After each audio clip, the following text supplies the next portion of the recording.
Virginia and Georgia Tech fans sure are happy, but boy, did ACC officiating come under fire again this weekend. We better assemble the squad. You're talking ball with the ACC squad. From Florida State to North Carolina, from Syracuse to Miami, and from NC State to California, it's the local experts of the Locked On Podcast Network bringing you scoops, breakdowns, and the most comprehensive preview of the upcoming ACC weekend. Hang on, it could get loud, it could get heated, and it will definitely be fun. Squad up, you're part of the ACC squad. Hey there, what's up? It's Thursday. Boys, it's October. How is that already here? It's crazy to think you're joining us here on the ACC squad, all part of the Locked On Podcast Network. It's your team every day. This episode is brought to you by Mazda. Like all our players on our teams, Mazda sweats every single detail because when you make every moment count, pulling off the unexpected is only the beginning. Stay tuned later for highlights in this week's Moving the Game Forward. Mazda, move and be moved. All right. Joining us today on the ACC squad, we got Jackson Holzer, the great host of Locked On Syracuse, Kenton Gibbs, one half of the Locked On Wolfpack guys, our friend Grayson Boonoff celebrating his birthday somewhere, something crazy like that. Mr. Morgan Thomas, the host of Locked On Clemson. Great to have him here with us. And, of course, our guy JJ Jackson, the host of Locked On Blue Devils. I'm Isaac Shade, the host of Locked On Tar Heels, filling in for our guy, Alex Dono, because he's off getting ready for Miami Showdown coming up this week at Florida State. We'll obviously talk about that later in the show today, the showdown in Tallahassee. But before we get to that, we got a whole bunch of stuff from last weekend to talk about, including the ACC refs coming under fire again, Georgia Tech surviving, what happened in Raleigh. We'll have to ask Kenton about that, and a whole bunch of other action, including the Fightin' JJ's romping up in Syracuse against the Fightin' Holzers. Crazy stuff there. All right, boys, here's why we got to talk about the refs. Friday evening, Virginia, home in Charlottesville, crazy scene where the crowd is just pressing in on the field against number 8 Florida State. The Wahoos win in overtime 46-38. The big question was 29 in overtime, where a clearly missed neutral zone infraction would have given a first down to Wake Forest. They could have iced the game, victory formation, because Georgia Tech had no timeouts. Boys, do we need to have a conversation about the ACC refs? I mean, I don't know why we're just now having this conversation. It's been like this for forever. The exact same call that cost Georgia, or that cost Wake Forest in this game, was the exact same call that cost NC State last week against Duke. That's right. The score was 14-20. NC State is driving at their plus 30. A guy, they said we did not have a play called. The center was only supposed to snap the ball if somebody jumps. Somebody jumps, the center snaps the ball. They throw the ball because they did not have a play on. They throw the ball as CJ Bailey is about to get crushed. Interception, return back to the 8. So what should have been on a 4th and 2, an extended drive that could have potentially put you up 23-14 going into halftime, you now go in trailing 21-20. Why are we acting like this is a new thing? This is something that's been a problem with the ACC officials forever. This was a problem with the Georgia Tech game against Miami last year, where the Miami runner was clearly down, and just because Mario Cristobal was being an idiot running a play when he should have taken a knee does not negate the fact that the runner was clearly down. But the ACC refs continue to be the ref show. They continue to screw teams over. And so at this point, what do we do besides point out the continued incompetence that continues to happen by officials in the ACC? Sometimes I think officials are just spectating. They're just like us. They're just like everyone else. They're on the field. They get the best view. They get to just watch the game, and they're just spectating, and they just get to throw a flag or not throw a flag whenever they want. I mean, that missed call in that Georgia Tech game was just absolutely egregious. Wake Forest does everything right. The guy jumps in the neutral zone. You know what you do when a guy jumps in the neutral zone? You get a free play.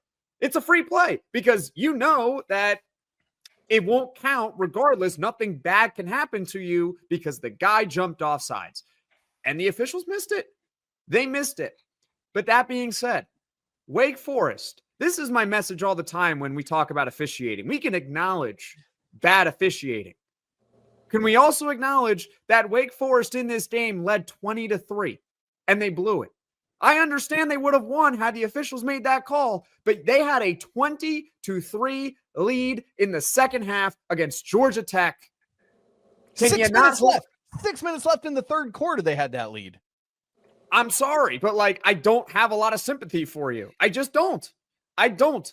Don't put yourself in that situation. You were on cruise control. You were on autopilot, and you put yourself in a position where the officials could screw you over. Just like, Kenton mentioned that example from a couple years ago with Miami and Georgia Tech. Miami put themselves in position to have the officials screw them over. You know why? Because they ran the ball. They could have just taken a knee, and the officials would not screw you over there. It's a freaking knee down. That's it. So stop putting yourself in position where the referees may be able to screw you over. Instead, maybe hold on to a 20-3 lead throughout the fourth quarter, and we're not having this conversation about ACC refs. They suck. What else is new? You got to play through it. It is what it is. I still can't even believe that Wake Forest had that lead. I mean, 20-3.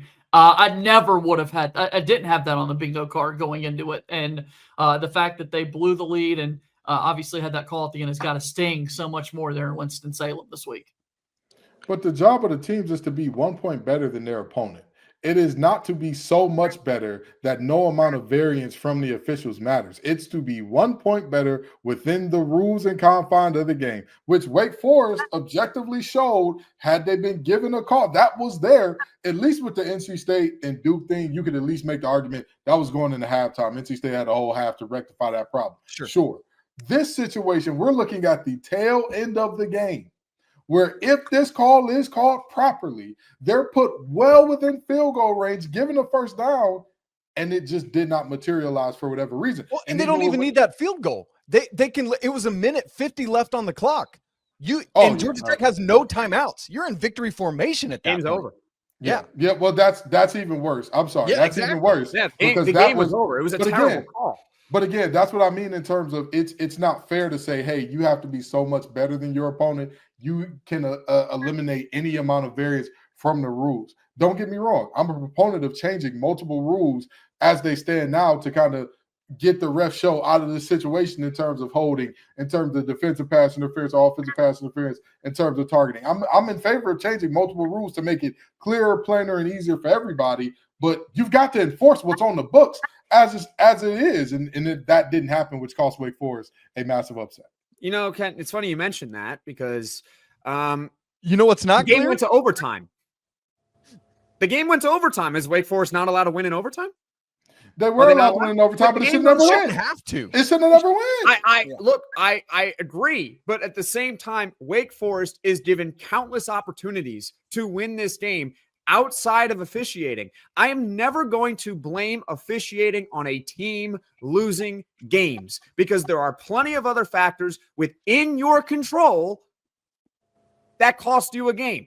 It is what it is with bad officiating. It's just going to happen. You should go into every game expecting that you're going to get screwed by the refs. That just should be your mindset. We're going to get screwed by the refs. It is what it is. How can we fight through it? How can we continue to play through it? Wake Forest did not have to lose the game in overtime after that because they got the second life, which was the overtime, and they blew it then too. I don't have sympathy for them. Yep. But Kenton says, what's nice is when we can define rules more clearly. Morgan, here's my question for you. What on earth is a catch? Because down in this Florida State game, apparently we can't figure out what is a catch and what's not a catch. It costs Florida State in double overtime. Thankfully, at least we got some transparency on this one, right? We go inside the booth, basically with the ACC. They all determine and say together, doesn't have control until he's out of bounds. Morgan, was it a catch? Was it not? Was Florida State screwed on this? Obviously, they still would have had to complete a 2-point conversion to get more opportunities. What do you think? So far this year, I like when it's not a catch because LSU would have scored 7 more points on Clemson if it was actually a catch. It seems as if they've made this new rule that you have to maintain for 5 minutes after you cross the goal line. If you're a wide receiver, maybe if you're running back or quarterback, you don't have to. But if you're a wide receiver, you have to maintain, go get water, and then you can release the ball to the ball boy or girl. When you have a Duke when you have the Duke guy joining you on the referee complaints, that's when you know the world is upside down at this point. So, JJ, sorry about that one. I had All good. I get where you're coming from, Jackson, but I have to disagree because when it comes to, a blatant offsides like that one was, I mean, he might as well have been signing an autograph with the running back in the backfield. I mean, that was really bad. And so when you have something like that, I don't know who's more blind, Clemson's position coaches or the referees in the ACC right now. It's kind of, neither one of them really know what's going on the field. But, that one really frustrated me. That the Deuce Robinson? Yes. that catch from him, which he is, by the way, he's got to be on our all ACC team, if not already, right? I mean, he's great. Yes. But yes, I would say it did seem as if he was a victim of the tuck, It was kind of like what was it? Des Bryant, victim of the tuck, or whoever it was that in the NFL, if I'm remembering that right. But it seemed as if he had control and he was trying to transition to a tuck. And it, when you slow things down, it was moving, but to me, at some point it was moving under control. But I can also see where they would have an argument there. That one wasn't the egregious one to me. The one with Wake was, though. Yeah, completely agreed. All right, boys, we need to keep moving here, but there's more to talk about. Louisville has a massive comeback against Pitt. It wasn't just Georgia Tech. We got to find out what's going on in Raleigh. Apparently, Kenton's telling us, man, there's some people out for Coach Doran's head. We got to figure out what's going on there. We got to look ahead to this massive showdown in Tallahassee, gang. All of that coming up in just a second. Right after I tell you about FanDuel. Y'all, the NFL season is here, and FanDuel has an offer you don't want to miss. Right now, new customers can bet just $5 and get $300 in bonus bets if you win. That's right. Pick a bet, put down $5, and if it hits, you're going to unlock $300 to use in bonus bets all across the app. When you use FanDuel, whether it's parlays, player props, even jumping in on the action live, it makes watching football even more exciting since you got a little bit something extra riding on the action. So whether you're a casual fan or maybe you live diving into the stats like I do, nerd, dork, FanDuel makes the game day experience so much better. I mentioned that showdown in Tallahassee, Miami, 4.5-point favorites against Florida State. Or how about this? On Tuesday, the ACC regular season championship odds came out for basketball. JJ's Duke Blue Devils favored at plus 160, followed by Louisville plus 220, North Carolina plus 550, NC State and the Kenton Gibbses at plus 750, and then Virginia in the top 5 at plus 2,000. So what are you waiting for? Visit FanDuel.com to download it and get started today. This episode is also brought to you by Square. Look, you need to know that your favorite neighborhood spots run on Square. There are certain businesses that truly make the neighborhood feel like home. Whether it's the local sports bar packed on game days, that coffee shop that knows your name and order the second you walk in the door, or that corner deli that's been serving your community faithfully for decades, man, these are the places that bring people together. When neighborhood businesses thrive, the whole neighborhood thrives. And what does that support look like? Well, spending money doesn't just support the businesses. It supports the people behind it and the community around it. Those local spots are what make the neighborhood feel like home, and so many of them run on Square, which is a proud partner of more than 4 million neighborhood businesses all around the world. You can go to square.com/go/lockedoncollege to learn more. But before you do, go support your favorite neighborhood spot. You're going to be happy you did. Square. See you in the neighborhood. All right, fellas, let's go to the Louisville game here where they're playing up at Pitt. And we've talked about Louisville as another potential team that could rise to the top of this conference, but we didn't really know yet who they are. They get into a bad situation where they were down 17-0. They were down 27-17 at the half.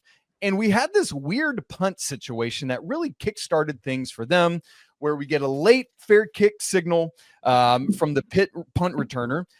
The Louisville player is blocked into him. No kick catch interference because he was blocked into him. The punt returner sticks his hand out, touches the ball. Louisville falls on it. Louisville ball. They go on to win this game. Fellas, for those of you that saw it, was this like Louisville benefiting from another bad call, or was this just an odd situation adjudicated correctly? I'd have to say it's the latter and not the former. This was an odd situation that was adjudicated correctly. And this is one where I'll say you had a million chances outside of this. Narduzzi is Narduzzi. He shows us the best of coaching. He shows us the best of coaching and the worst of coaching all in one game. He shows you the coaching that gets up 17-0. He shows you the coaching that shuts down Duke Watson and Isaac Brown. He shows you all that. And then to allow a 17-point comeback in this game. I don't understand how Pitt fans are not living in a constant state of agony and terror at the idea that your coach can win any game. He just doesn't. He just doesn't do it. He can put together a defensive scheme to stop any offense, and then all of a sudden it always falls apart down the stretch. I honestly look at this situation and say it was a properly adjudicated call, but if I am part of the Pitt faithful, I'm sitting up here scratching my head saying, how?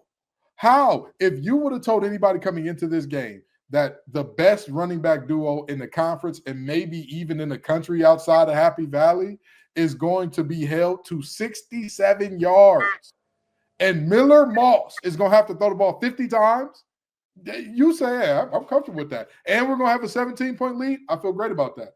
But and Eli Holstein gets pulled in the middle of this game, boys. That was where I was like, what? That's that overcoaching you're talking about there, Kenton. Fellas, did that feel weird to anybody else than me? Apparently not. Okay. I was just about to say, I will say it was strange because Eli Holstein has always been the guy that I thought stirs the drink for Pitt. And I understand he's had a rough go of it this season. He's had a very rough go of it. He's made some terrible reads. He's made some bad mistakes. But to me, if he's your guy, you have got to ride it out with him and at least, let the game go. And on the next week say, hey, listen, I can't start you. Not with you making decisions like this. We can't do it. But again, to pull him when you did, it's a Narduzzi masterclass on he's the tale of two cities in every game. He's the best of times, he's the worst of times, all in every game. All right, we're talking about all these referee situations. One of the things that was great was in that Florida State game, we in Virginia, we were treated to an inside look at what they were saying as they go under the hood and they're trying to make these calls. JJ, Morgan, do you guys like that level of transparency, or would you rather them just figure it out and let us know? It was so cool. I mean, I never thought that we'd get to a day that we get to see things like this, but to kind of hear them think out decisions as they're being made, the ball, whether or not they've got full control back and forth and that sort of thing. I was certainly a big fan of it, and I'd honestly love to hear an argument for anybody against it, because I think this is something that should be adopted by a lot of people. If you're just looking for transparency, if we're being so harsh on officiating in sports, why not let you see the breakdown process of how these decisions ultimately get made? Yeah, I enjoyed it because one thing that was shocking to me was that just the lack of knowledge that it was happening from the coaching staff. When we asked Dabo, when we asked Tom Allen, I mean, they had no idea that they were implementing that. So it really wasn't like something that was for them, and it really isn't. It's for us. So it does make you feel good that they're advancing certain things for the betterment of the fan base in the ACC and across college football. So I do like the transparency there. But as Kenton mentioned, you have all this great stuff with this transparency, but then, like Pitt's fans, I mean, they literally had, I don't know what the final penalties were between them and Louisville, but I mean, it was like Louisville got no holding calls and Pitt got everything was holding for them. So, I can understand where Pitt fans are very frustrated by just the imbalance of just the regular calls, not even just the controversial calls. It just seems like right now ACC is doing a really good job at those, reviewable calls, but then the regular ones you can't review, it's like they're all over the place. That's a good word. Okay, here's one last place I want to go before we look ahead. And Kenton, I'm sorry to have to make you revisit this, but dude, we got to ask what happened in Raleigh, right? We've got Virginia Tech fires their coach. Actually, I'm not gonna laugh. They knock off Wofford the week after that. Like, is this a moment of Virginia Tech just circling the wagons because things are weird? Is it NC State trying to figure out who that, like, what's happening? To quote the legendary B.B. King, the thrill is gone. Any excitement, any juice, any support that Coach Doeren had from the fan base, even the most sunshine of Sunshine Crew people, in terms of the folks who are always, whatever happens, I've got Dave Doeren's back, they can no longer do it because this is an untenable loss. This is the type of loss that is the nail in the proverbial coffin because it just is. How do you excuse? Here's a fun fact about this game, okay? Virginia Tech scored 23, or I'm sorry, yes, they scored 23 points in this game. NC State scores 21. Do you know how many other FBS teams Virginia Tech has held below 24 this season? I'm going to say 0. Correct, 0. They allowed 24, and then 44, and then 45 to Old Dominion. You're telling me, and mind you, that is a generous 45 because I watched that game and I watched Old Dominion pull their foot off the gas and pull the boot out of their you-know-what. That I saw it. I watched them say, oh, yeah, enough is enough. In Blacksburg. And they come into your house and they win this game. This is, I remember when they punted the ball before the end of the game, a guy sitting next to me was covering this from a Virginia Tech angle, and he said, man, I'm worried. I'm worried about this. And I said, you shouldn't be. You shouldn't be. I mean, the reality is this was as uninspired of a performance as I have ever seen from a Doeren coach team. You let a skeleton crew of Virginia Tech come in and beat you because they had 3 of their top 6 tacklers out. They had multiple key players out, and yet and still – Wofford ran the ball for more yards against them. The mighty Wofford Terriers. The Terriers outrushed you against this defense. So do you get what you get when you show up underwhelming and all that? And I said this on Locked On Wolfpack, and I'll say it here again. The media room is right next to the Wolves Den, which is also in Vaughn Towers, which is where all of the cool kids, all the people with big money, the people who's got their names on buildings and all that around campus, where those people sit during the game. And I can tell you some of the things that were ringing out of that room, with all due respect, there's no way Doeren comes back next year. Whew. And he was already planning on that of his own volition, right? Before this, it kind of sounds like. Now he's going to be asked to I was just about to say, there was some speculation as to whether or not, because he hadn't made a formal statement on it. And technically, there is formally no agreement that he's not coming back. However, I happen to know something about college football. When the people that open up their wallets and give the ducats say we're done, you're done. Those two things happen all at once. I'm looking at NC State's schedule right now, and here's how killer of a loss this actually was. You're going to beat Campbell next week, so you're going to be 4-2. Then you end the season at home against North Carolina. You could probably beat North Carolina at home, although after seeing what happened against Virginia Tech, that might be a coin flip now. The remaining games besides those two, at Notre Dame, at Pitt, Georgia Tech at home, at Miami, Florida State at home. Woof. Oh, boy. So now, Pack. find me the one win that you need to make a bowl there. Like, if you had just beaten Virginia Tech at home, we'd be sitting here looking at NC State, and I know it might not mean that much because Dave Doeren's in his billionth year with the program by now, but at least you can say, okay, we beat Virginia Tech. Even if we lose all these games that we have coming up, we'll beat Campbell, we'll be 5-1, and then all we have to do is beat North Carolina at the end of the year, our rival, and you have 6 wins and you're a bowl team. Now, all of a sudden, I look at it and say, where's the 6th win coming from? But the thing is, I predicted before this season, this team would either win 5 or less or 8 or more. I knew it all off season based on this first stanza of the season. I said, this is not going to be an exactly 6 or 7 win team, as we've seen a million times with NC State. This is going to be a year where things either go swimmingly well and we're all sitting up here like, wait, what? Or it's going to be very bad. And, you know, we're going to be saying, hey, Dave, it's been real. It's been fun, but it ain't been real fun. You got to go. And it's turning out to be the latter. But in NC State's defense, I will say this. Half of the teams you just named either lost last week or had a very unimpressive showing last week. So more of those games than not are very winnable. It's possible they win it. The problem is which NC State team do you get? Do you get the one that beat Virginia, or do you get the one that, Virginia Tech they're just too much, and we didn't know who to game plan for? That's a real quote from Coach Dorn, by the way. They had so many guys out, we didn't know who to game plan for. Well, didn't know who to game plan for? That's what he said. That's what he said. Speaking of Virginia, they are at Louisville in a suddenly very meaningful game this Saturday. Obviously, we got the showdown in Tallahassee. We got the Desperation Bowl in Chapel Hill, North Carolina, between the Tar Heels and Clemson.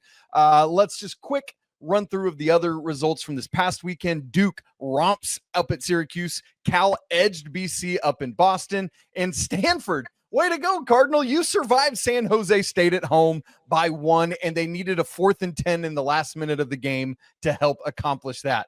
Wow, that's gross. We're going to get to this week's action and rankings update, all coming up here in just a second.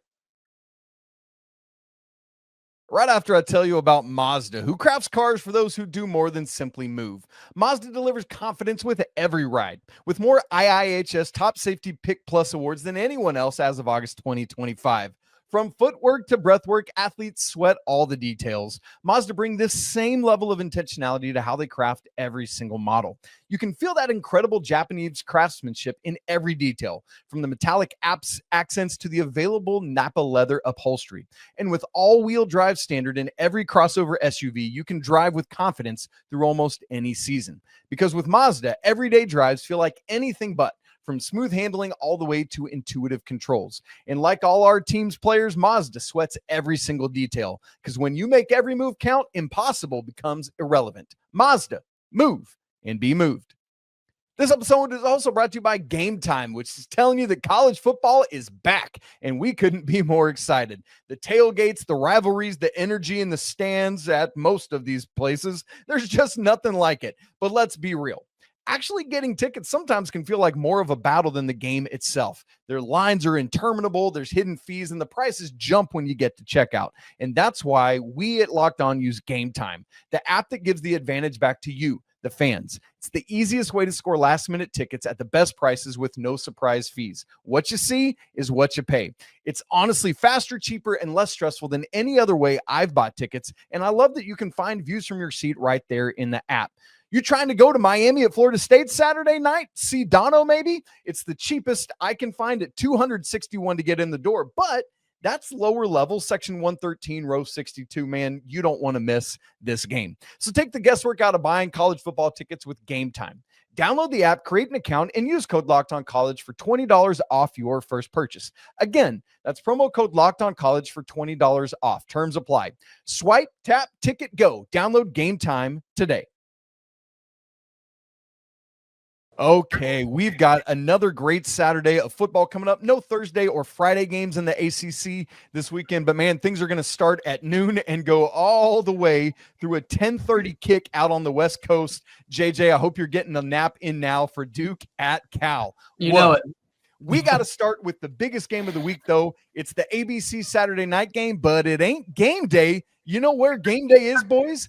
Vandy at Alabama. Oh, my goodness. Okay, but we got number 3 Miami at number 18 FSU. Neither Alex Dono nor Brian Smith are here to help us get this game ready.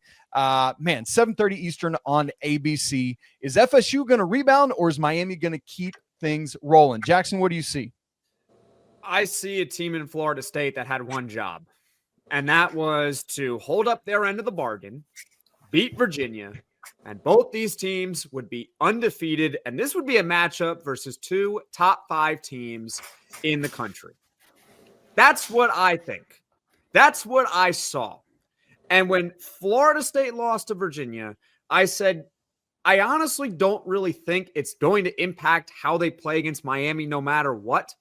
What it really tells me is this Florida State team is super Jekyll and Hyde, and that maybe it was just a helmet type game. Brian Smith actually taught me that reference. A helmet game where you look at the team's helmet, you see Virginia, and you think you're just going to cakewalk your way to a victory, and then lo and behold, you lose. But now Florida State is playing Miami. They're going to see them on the schedule and say, oh boy, that's a tough game. Oh no, they're top 5 in the country in Miami. We got to be on our A game. We got to play like we did against Alabama. It really comes down to whether or not if Florida State can hold up front. That's what it is. Miami might have the best front, both sides in the country. Good luck, Florida State. If Florida State can manage to get through that front, they have a chance. Thomas Castellanos, he can make plays with his legs. Still don't really trust him throwing the ball, but he can make plays with his legs. He can maybe catch Miami off balance, but it really just starts up front. And Florida State, they're going to have to be able to hold their own. They don't have to necessarily, quote unquote, win the trenches, but they can't lose it by so much of a margin where it's just overwhelming and Miami can just ram the ball right down their throats. And then on the other side, Florida State can't establish any sort of running game whatsoever. See, Jackson likes to get real philosophical and bloviate about things you don't need to talk that long about. One of these teams has Ruben Hurricane Bang, one of them don't. The team with him is going to win this ball game because he's an absolute game record supreme. And if you want to beat Miami, you got to have a lot of pieces where we can win at all these other places. I don't think Florida State has that.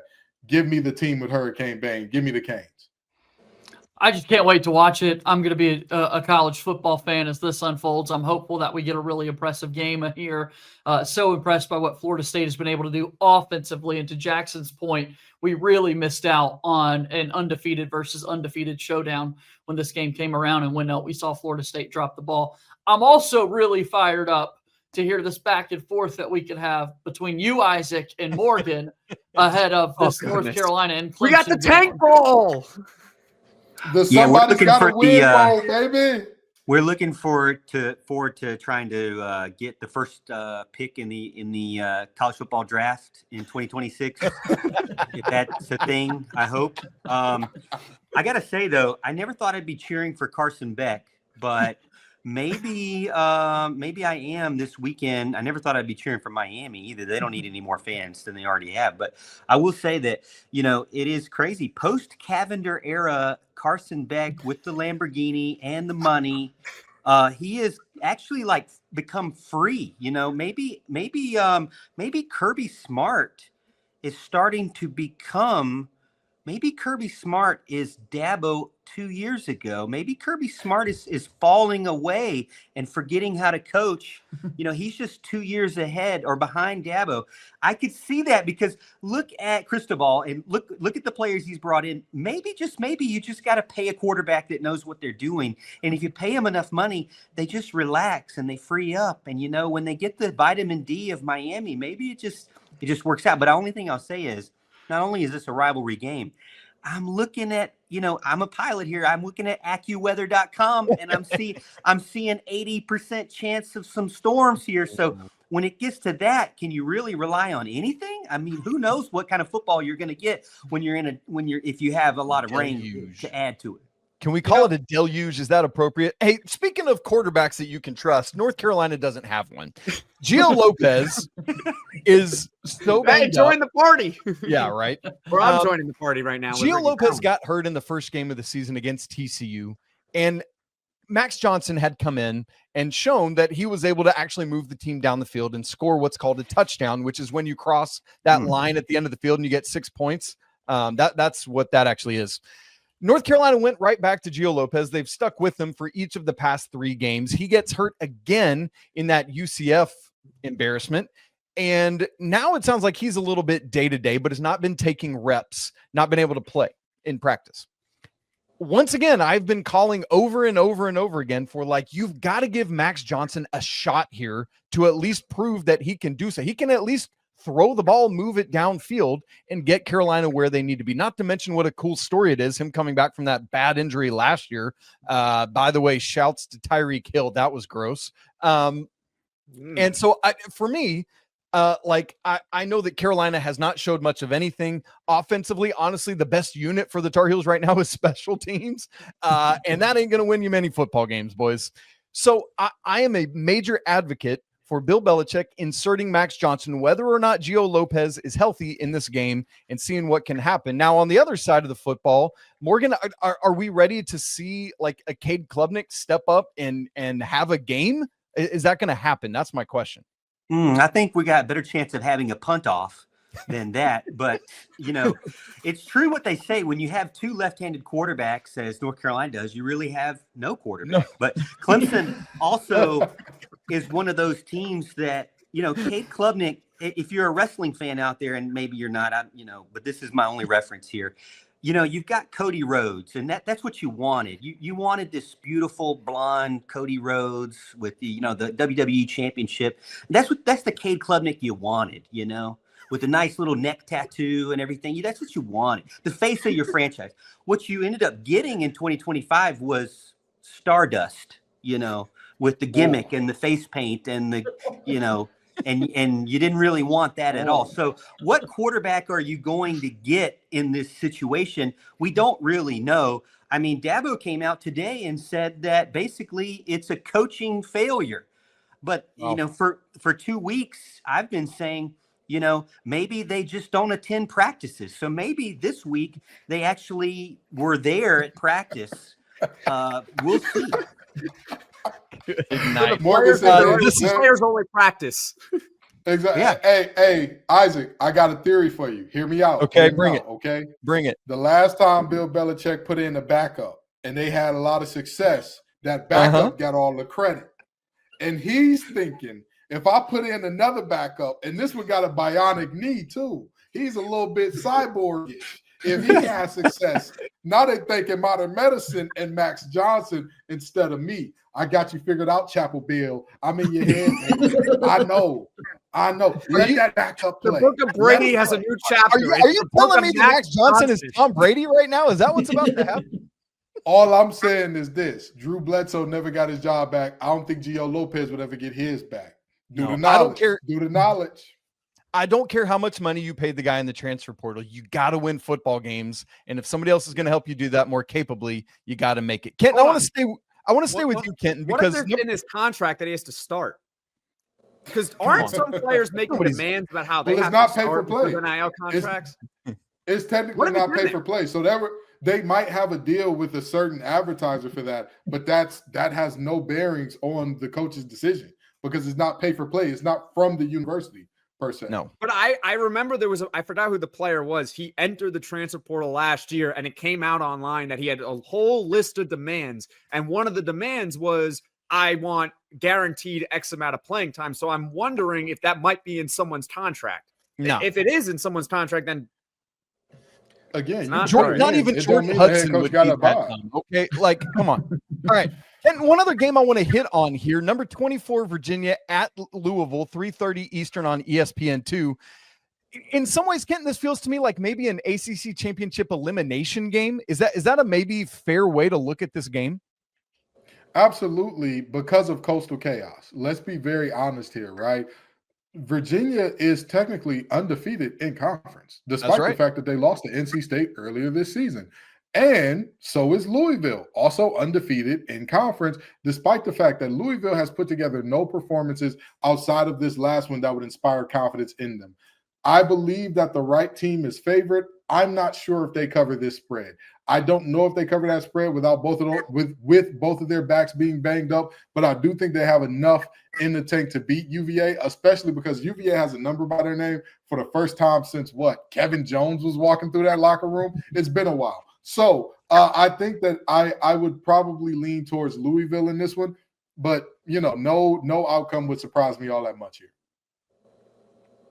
Louisville is 6.5-point favorite in that game. Going to be interesting to see. JJ's excited. He's going to get to see the whole Miami at Florida State game that kicks off at 7:30 because his game's not till 10:30. Duke at Cal on ESPN. We've got games literally all day in the conference, and that is the prime example of it. Syracuse is down in Dallas at SMU, 3:30 on ACC Network. Wake Forest at Virginia Tech at 1 on CW, right after like a Dawson's Creek rerun, something like that. And then Campbell at NC State, we talked about earlier, 2 p.m. on ESPN+. So going to be another interesting weekend of ACC football. Thanks so much to everyone for joining us here today. For Jackson Holzer from Locked On Syracuse, Kenton Gibbs from Locked On Wolfpack, our guy Morgan Thomas from Locked On Clemson, and of course, JJ Jackson from Locked On Blue Devils. I'm Isaac Shade, host of Locked On Tar Heels. It's been great to be together here with you today. Hope you have a great weekend. Enjoy football. And until next week when we're back together again. right here on the squad. Peace.